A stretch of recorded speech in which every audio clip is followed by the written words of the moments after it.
মানুষ জন্মগ্রহণ করে, তার সাথে ভয়েরও জন্ম হয়।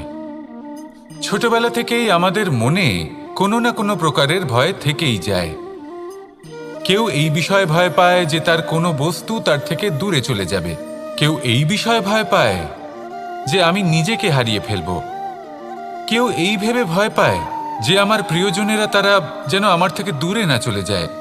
কেউ এই ভেবে ভয় পায় যে আমরা যেন পথ না হারিয়ে ফেলি, আদি ইত্যাদি। কিন্তু সত্যি কথা বলতে, ভেবে দেখুন এই ভয় বাস্তবে কি? শুধুই একটা মনস্থিতি, আর কিছুই নয়।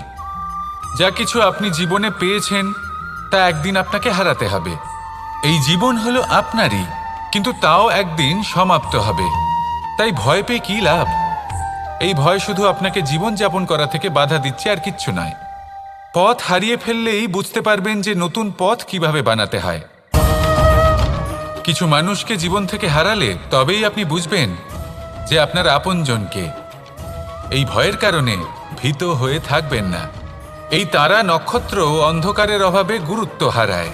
শিবকেও মহাদেব হবার জন্য বিষপান করতে হয়েছিল। প্রত্যেক পরিস্থিতি, প্রত্যেক সাফল্য আপনার পরীক্ষা নেবে। তাতে উত্তীর্ণ হওয়া হলো আপনার কর্ম। যখনই আপনি ভয় পাবেন বা সংকটের সম্মুখীন হবেন, তখন সাহসের সাথে তার সম্মুখীন হন। মনে রাখবেন, যে সম্মুখীন হতে জানে, সাফল্য তার সাথে সবসময় থাকে। আসুন আর আমার সাথে ভালোবেসে বলুন, রাধা রাধা।